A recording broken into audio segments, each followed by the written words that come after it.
Okay, Doug, good morning, first of all. Today, I would like to talk about money. A couple days ago, in episode 52, we talked about the lack of moral clarity that people seem to have, that people don't really believe in anything anymore.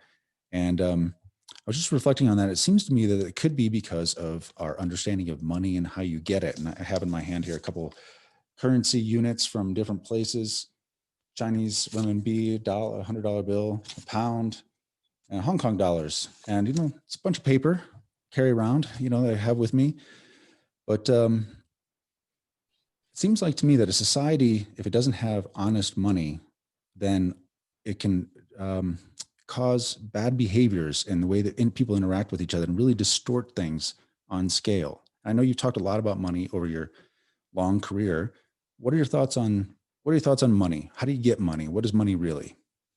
Well, the first thing you said that it can corrupt the morality of a society or an individual person if the money is dishonest.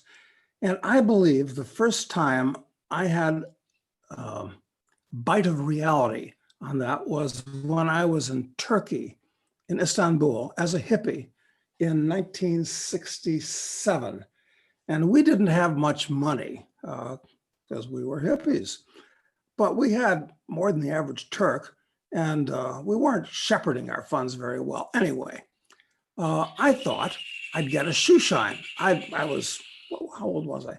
I was 20, and I'd never had a shoe shine before.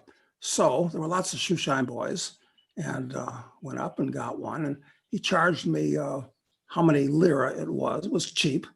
And then he gave me the difference in change, smaller coins. Okay, great. Then I found later when I tried to pass those coins to somebody else to buy something, whatever I was going to buy, the other Turk wouldn't take it. And it was explained to me, no, this is our old currency. So what had happened is that the shoeshine boy recognized that he had somebody who didn't know the difference between an old lira and a new lira. And so he poked me in the eye with it. In other words, he defrauded me. And this is one of the problems with, and incidentally, Turkey has a history of having a currency about as bad as the Argentines or the Brazilians, for that matter. I mean, they're constantly destroying their currency. They're doing it right now, as a matter of fact, with their new one. But yeah, it actually insinuates dishonesty with all your dealings with other people, where there's any kind of an exchange or a trade, where you're trying to get rid of the old maid card, stick somebody who doesn't know it's an old maid card with it. And if you get away with it, it starts to inculcate a bad habit. Hmm. Uh, Well, yeah. someone wants the way that how is money? I mean, money is supposed to be a representation of stored value, right? Just that's fundamentally what Yeah. money is supposed to serve. Yeah. So how does A it? medium of exchange and a store of values, what the purpose it serves. So how is money created? In the theoretical, how is money supposed to be created? Not how it's printed, but how is it created? Well, it's always been a market function where somebody that produces cows and somebody that produces copper, after you make the trade, you have all the copper, all the cows you want. Now, what do you do with the excess? In the more complex society, the more necessary it is to have with other people that don't want your cow, which everybody wants. But things start breaking down when the money loses value so quickly that everybody wants to get rid of it. Hmm. So it's very destructive. And this only happens when government gets involved in money. And this is really strange, because now people think that money is a legitimate function of the state. Well, it's not. It's the most basic of market functions, money. And the way that essentially, money, use money because barter is too difficult, as you have a more advanced and specialized society. So as someone who raises cows gets more and more, for them to raise 5 cows is not much harder than for them to raise one. It's probably easier than them raising one cow. It's certainly more cost effective. So then they have excess capacity. So then these excess cattle products essentially are less valuable to them than maybe, clothing from, clothing manufactured on the street. So they would trade in those things. And then in each of those trades, they're both getting more of what they want. So it's a win-win thing, right? They're not, this is one of the things from Bill Bonner's book. They're not. It's called marginal disutility. So if you have one cow, the second cow, from a personal use point of view, is not worth as much as the one. If you have 100 cows, that last cow really isn't worth very much to you. And the same thing with the guy that mines copper. Yeah, you need a little bit of copper for, to hammer out a knife, but if you have 100 tons of it, you can't use all of it. So you got to move it off. Marginal disutility. So they trade. And but the thing, and so money is great as a store of value. There is there's not as much marginal disutility with money. If you got $1 million, if you got $1, that second dollar, that's worth a lot. But if you got $1 million, you're a million and first, doesn't make much difference. But still, there's less marginal disutility for money than probably anything else. Because it stores the value. Yeah, exactly. But, I think the big problem with money is that people assume the state has to control it. The state has to be involved in it. And it doesn't. And it gets back to what the state is. I mean, the state is pure force. And the argument that libertarians make is, well, since the state is pure force, there's nothing voluntary about it. Despite all this bullshit about democracy and, we all work together and all that. Yeah. It comes out, the force of the state comes out of the barrel of a gun, as Mao said, quite accurately. So the state should do nothing if it's force, but protect you from force if you're going to have a state. Army, protect you from force outside of its bailiwick. Police, force within the bailiwick. Court system, adjudicate disputes without resorting to force. That's it. Money ain't part of the picture, nor schools, nor roads. Those are all market force things.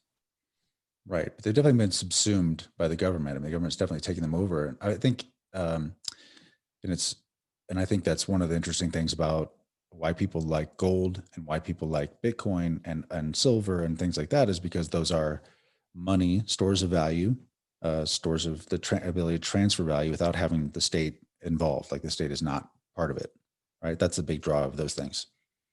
Yeah, exactly. You don't need the state to mint money or define it or anything else. And it is extremely dangerous to give them the monopoly on doing so. It always ends badly. They always debase the coinage or the currency in some way. I mean, originally, the king would take the old coins in, melt them down, except this time they wouldn't be 100% gold. They'd be 90% gold, and then 70, and then it'd be a wash, silver usually, on top of the coin. Or another way that it was done, and the reason why you have those little rills around the edge of coins, don't need them anymore because the pot metal that we make our coins out of today are worth nothing. But those rills were to keep people from shaving it, take a knife, shave it off each coin, and eventually you. So anyway. The state's a big problem, but I was thinking, what part of it for me was, I was thinking about the idea though, as an individual, and, I'm driven to, I realize that to have more of the things that I would like in my life, maybe I need more money to do that. And the question you have is, how do you go out and acquire money? Like, how do you get money? And it seems to me that we've forgotten this basic rule that you get money by creating value, more value for the other person. So the person wants to give you the money more than they want they'd rather have the thing that you have, that you're offering them, your services, your products, than the money that they have. And it seems like instead there's this idea of, well, the way we get money is we get it from other people. Like it's almost like this fixed pie. The way that you actually extract money from people, the way that you get more of what you want is somehow it has to come from someone else, almost by tricking them, like the Turkish shoeshine boy, or under some sort of duress or something. And rather than out of just this honest engagement of cooperative behavior, that the transaction itself creates value for both parties. And you know Yeah. what I mean? Yeah. Oh, yeah. In a free market society, every transaction is a win-win transaction. Now, sometimes one person has more knowledge than the other person does, or better judgment than the other person does. So looking at it from outside, you say, yeah, this guy got the better end of that trade. But value is subjective. Mm-hmm. And the guy didn't make the trade based on some objective, in your opinion, criteria. It's because you might trade a $20 gold piece for a glass of water. That sounds like a stupid trade. But if you're dying of thirst, yeah, I'll make that trade. Yeah, exactly. And I think it seems like now, again, the way that people think about the getting more money is not in trying to create more value. Instead, because I feel like the money system is so dishonest, that we're encouraged to do things like speculating, and speculating can be a great way to create windfall money, obviously, for yourself. But if the society is driven more to speculating than they are to try and engaging in these small scale value creating activities on a day-to-day basis, like there can never be accumulated savings, and there can never be, the society can't really function without those, because everyone's trying to game the system or cash out on these irregularities or imbalances. I don't know in these conversations if we've actually ever talked, uh, defined, formally defined a bunch of different words, like the difference between speculating and investing. Do you recall? We did at one point briefly, but let's discuss that. Let's make sure people understand it. Okay. Because this morning I was going over that book I wrote in 1980 called Crisis Investing. Actually, I wrote the book in 1978, and it was published in 79 and came out in 80. And of course, it didn't become a bestseller until late in 80 and early 81, when, insofar as it made correct predictions, they were already history. Because the public is always a couple years behind whatever's actually happening in the markets. And that book is a perfect example. But so I don't know, let's define it's the use of these words is very dangerous. I was looking at the book where I was defining some words at the beginning of it, and I said, I really did get some things right. And when I was talking about words, capitalism, that word is often used, but to describe totally different things. They call the system in the US capitalistic, and they call the system in Nazi Germany capitalistic. Well, actually, they both are kind of capitalistic, but the US system, at least years ago, was much more capitalistic than that in Germany, which was, then you get into the word fascism. And what does that mean? Not about jackboots and stormtroopers. It's an economic system that Mussolini formulated first, where the corporations and the state are melded and kind of control each other as the master and the dog, or sometimes the dog and the master. You're not sure which one's which. Sometimes the master bites the dog. Sometimes the dog or the dog bites the master. Sometimes the master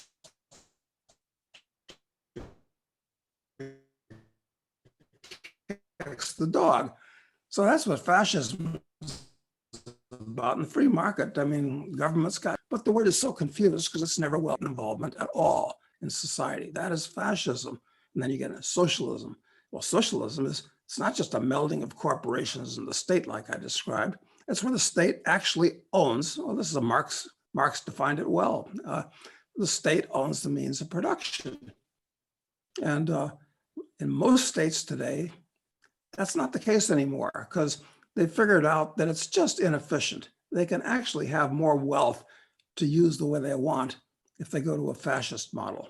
If they go to a capitalist model, well, there's much more wealth, but they can't have any of it because it doesn't belong to the state. So fascism is the way to fly in the future. And then earlier we were talking about communism, which is something that people get from the family. What did Taleb say? You were going over that. I can't remember the exact way he described it, but he said he believed that different economic systems were appropriate for different circles in your life. So he said, when in the family, communism is appropriate. I mean, when it's, you have a 5-year-old and a 10-year-old child and a husband and a wife, like it is to each according to his needs, from which according to its means, whatever that phrase is exactly. So communism makes sense. And then outside of it, he said, among your close friends, it's socialism. It makes sense. You're trying to you're not really trying to engage in laissez-faire capitalism with your friends. You're interested in their success and you're helping out in different ways.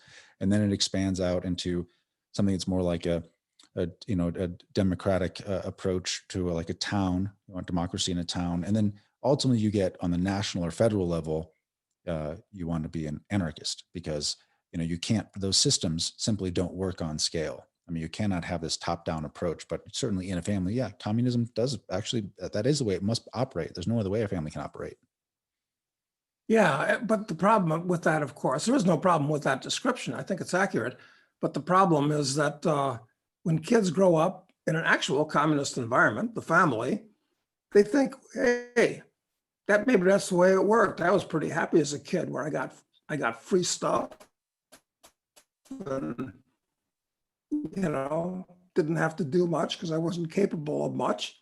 So, that meme spreads into society, but it's inappropriate for something beyond your family. And socialism would be, friends that you know and you trust and, you work closely with each other. Yeah, you can have some, socialist aspects. No problem with that. There's no coercion, but it looks like socialism otherwise. But it's just inappropriate. I mean, actually, when people are adults and they believe in communism or socialism, they're actually acting like and thinking like kids. I agree with that. I mean, but communism in the household, if it's done right, the capabilities of the child is constantly improving. So their contribution constantly improves and their responsibilities constantly improve. So only a bad parent would send their child into the world, believing that things should just show up and be taken care of for them. So, I mean, yes, it requires constant adjustment. But they don't spell that out for the kids. No. And a lot of the kids just don't figure it out for themselves. I'm not a big fan of St. Paul of Tarsus. In fact, I'm not a fan at all of his. But one thing he said, when I was a child, I thought and acted like a child, but I'm no longer a child. Well, Makes sense. Put that into practice. Those are wise words. Yeah, they are. They really are. So what are some other basic economic terms that are not often described? So you said you just briefly mentioned capitalism, but you didn't actually define what capitalism is. You just compared it to fascism. Okay, private ownership of both the means of production and consumer goods. And Marx broke down all goods into those two categories. Why do you think capitalism? Means of production, consumer goods, and ownership. Capitalism is private ownership of everything, both types of goods. And of course, there can be some confusion here because a consumer, these things aren't labeled consumer good, production good. I mean, you can use a car as a consumer good, or you can use it as a means of production as well. It's true of many goods. It works both ways. Okay. And why do you think capitalism has a bad rap? Why do you think it's seen as a problem? Different emotional impact in the way that these words are used, I think. Let me think of an example, because I just read it this morning when I was reading my own book. Oh, Now, here's a good one. Saving and hoarding, okay? They actually mean the same thing. It's accumulating wealth, saving and hoarding. But saving is a good thing. It means you're prudent and you're looking forward. But if you're hoarding, an objective observer would say, oh, same thing. You're setting stuff aside for the future. Hoarding is bad. So but there's no difference between them except for the emotional impact. So this is why, one reason why I'm such a huge fan of George Carlin, because a lot of George's comedy was built upon wordplay and the meaning of words that people just use without thinking. And a lot of economics, or economic punditry anyway, is about using words with different emotional impacts to describe the same thing. And it's like ad hominem arguments where you're trying to influence the mob as opposed to use rational thinking, emotion versus thinking. So you got to be very careful with the use of words. And then the other thing is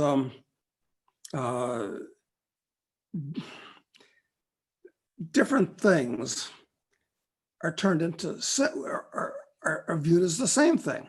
In other words, different words are viewed as synonyms where they're not the same thing. And a perfect example of that is money and currency. You talk to the average guy, and money and the dollar bills in his pocket, they're the same thing. They're not synonyms, though. Money is a market phenomenon.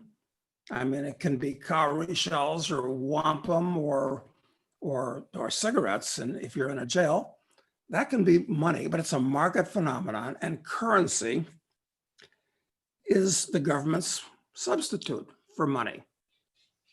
But a substitute's not the same thing as the real thing. So, that's another thing where people conflate these words using,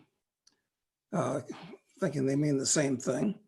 And it's all about emotive rhetoric to get people to do what you want. And that's what the government's all about. I mean, any government would prefer to convince the mob as opposed to have to hire a bunch of cops to make them do what you want. Well, it seems like it's a lot easier if you look at what we're experiencing today with the COVID hysteria. I mean, we don't need jackbooted thugs walking down every street making sure people are wearing masks. Like, we are self-policing each other. Yeah, well, except for people like us, you and I, and some others that think that this whole hysteria is just a hysteria, and the real danger is the hysteria, not the virus itself, which is dangerous if you're old. Yes, it's dangerous if you're old. That's why the average age of death is around 80, especially if you're fat and have sickness. Yeah, it's really dangerous then.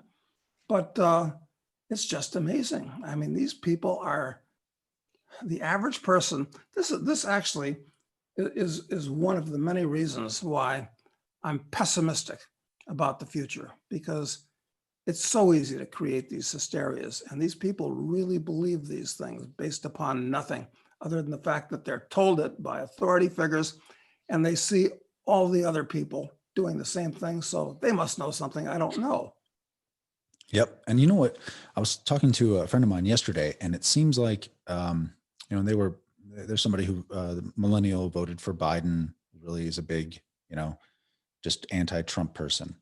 And, and I said, well, I mean, I wouldn't vote for either one personally. I just don't I think the whole system is so awful. I mean, I don't know how you can even, the idea that you are getting convinced that one side over another side is where the battle is, is your own mental prison. And it seems to me that what's required for manipulating people is that you have to have an oppositional force that is the other that you're criticizing. So, there's the only way that they can get a strong mask enforcement compliance is to make people believe that there are people out there who are just totally flouting the law and are spreading this willy-nilly, or else you couldn't get compliance about masks. But of course, if you look around, everyone's wearing masks. There isn't that group of people who aren't. Everyone's doing it. So, but you have to have this idea that there's these bad people that are going to hurt us if we don't, so we need solidarity. And I think it's the Democratic Republican thing. It's the same thing. They just look at the other side, and they can just convince us of anytime you find yourself in an argument, either where there's one other side to it, you've been set up in some way where someone's just trying to mess with your thinking. Yeah, it's just amazing. And they don't look at other facts that they ought to consider, like in Belarus. There have been huge riots recently. And of course, in America, the world begins and ends at the borders of the US. Americans have no interest and very little knowledge, quite frankly, of what's going on elsewhere in the world. But in Belarus, they've had huge riots. I mean, million-man riots, giant riots over their recent election, which was basically stolen by the incumbent president, okay? So the people turned out in the streets, I mean, shoulder to shoulder. Nobody is wearing a mask. And here we are in the dead of winter in Belarus, and everybody didn't wind up in a hospital. I mean, how's that possible? Gee, no masks, shoulder to shoulder, no distancing, nobody's in a hospital. Well, that's interesting to look at. I'd like an explanation of how this relates to COVID. Yeah. I mean, there's lots of things like that going. Nobody talks about Sweden, which hasn't had almost any of this nonsense and hysteria. Schools are open, restaurants are open, nobody wears masks. There's no social distancing. Old people recognized as a danger. So yeah, they stay out of crowds, they stay home. Okay, fine, that's smart for old people. But nobody brings that up in the media.